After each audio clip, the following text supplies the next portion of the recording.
और पाकिस्तान चीन के दरबार में पहुंच गया, रोना धोना शुरू कर दिया।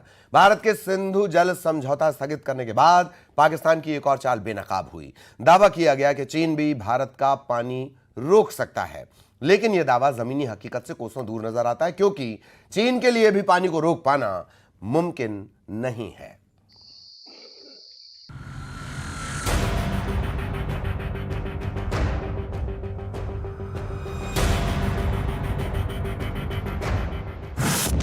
सिंधु का पानी रुका तो बिलबिलाया पाकिस्तान।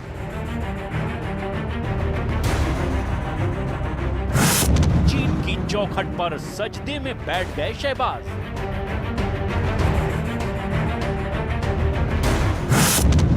सिंधु नदी पर अटल फैसला, नहीं चलेगी चालबाजी। भारत ने जब सिंधु का पानी रोका तो पाकिस्तान दौड़ पड़ा चीन के पास। चर्चा होने लगी कि अब चीन भी भारत का पानी रोक सकता है, लेकिन क्या वाकई चीन ऐसा कर पाएगा? जवाब है बिल्कुल नहीं। पाकिस्तान में हाहाकार मचा हुआ है।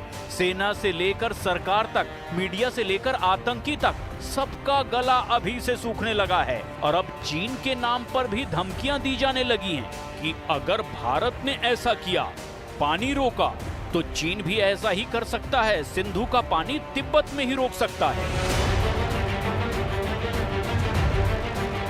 हालांकि चीन भूल कर भी ये भूल नहीं करेगा।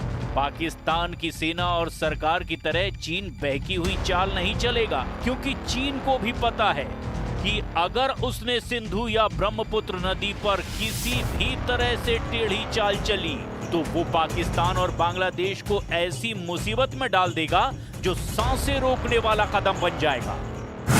हकीकत ये है कि तिब्बत से निकलने वाली ब्रह्मपुत्र और सतलुज नदियां भारत होकर पाकिस्तान और बांग्लादेश तक जाती है। अगर ये पानी रोका गया तो सबसे पहले सूखे की मार पाकिस्तान और बांग्लादेश पर पड़ेगी।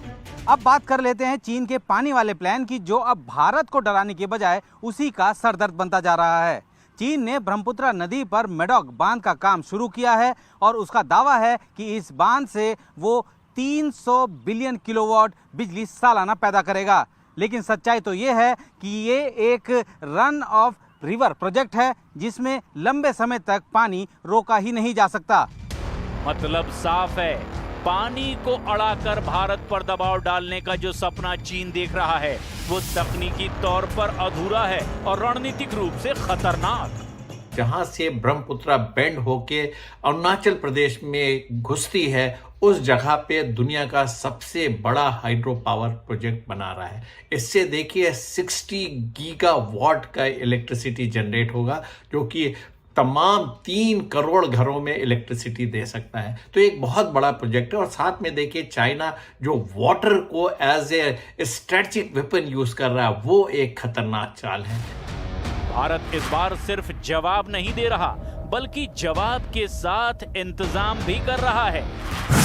अरुणाचल प्रदेश के दिबांग इलाके में देश का सबसे ऊंचा और सबसे बड़ा डैम बनने जा रहा है।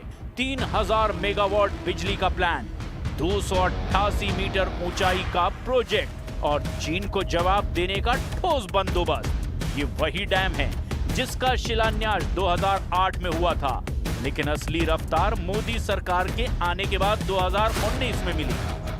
अब पर्यावरणीय मंजूरी भी मिल चुकी है और काम पूरे जोर पर है। ये डैम सिर्फ बिजली का प्रोजेक्ट नहीं है, बल्कि एक रणनीतिक जवाब भी है। चीन को अगर लगता है कि वो ब्रह्मपुत्र पर खेल खेल सकता है, तो भारत अब सिर्फ देखता नहीं, उसका जवाब तैयार रखता है।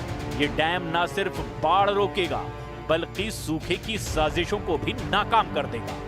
चाइना जो है ब्रह्मपुत्र के पानी को कंट्रोल करेगा, डैम में पानी को स्टोर करेगा और जब मर्जी होगी उस पानी को रिलीज करेगा। उसका असर देके हिंदुस्तान के जो डाउन स्ट्रीम इलाके हैं उस पर पड़ेगा। जब पानी वो रिलीज करेगा तो यहाँ फ्लडिंग आ सकती है। जब पानी को वो कंट्रोल करेगा या रोकेगा तो यहाँ पे एग्रीकल्चर के लिए जो पानी की रिक्वायरमेंट है उसमें कमी आएगी। ब्रह्मपुत्र को चीन यार्लुंग सांगपो कहता है, लेकिन भारत के लिए ये सिर्फ नदी नहीं, जीवन रेखा है। असम, अरुणाचल और बांग्लादेश की आबादी इसकी धारा पर निर्भर है। और अगर चीन समझता है कि वो इस नदी को मोड़कर भारत को रोक लेगा, तो उसे अब भारत का ये रूप देखकर समझ जाना चाहिए कि नया भारत है, जिसकी धमक आज पूरी दुनिया में सुनाई दे रही है। हम घर में घुसकर मारेंगे और बचने का एक मौका तक नहीं देंगे।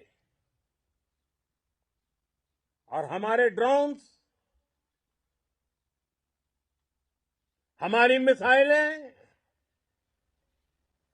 उनके बारे में तो सोचकर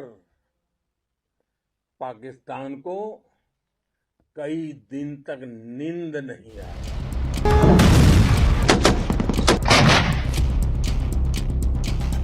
पानी अब राजनीति का हिस्सा नहीं रहा, अब ये राष्ट्रीय सुरक्षा का सवाल बन गया है।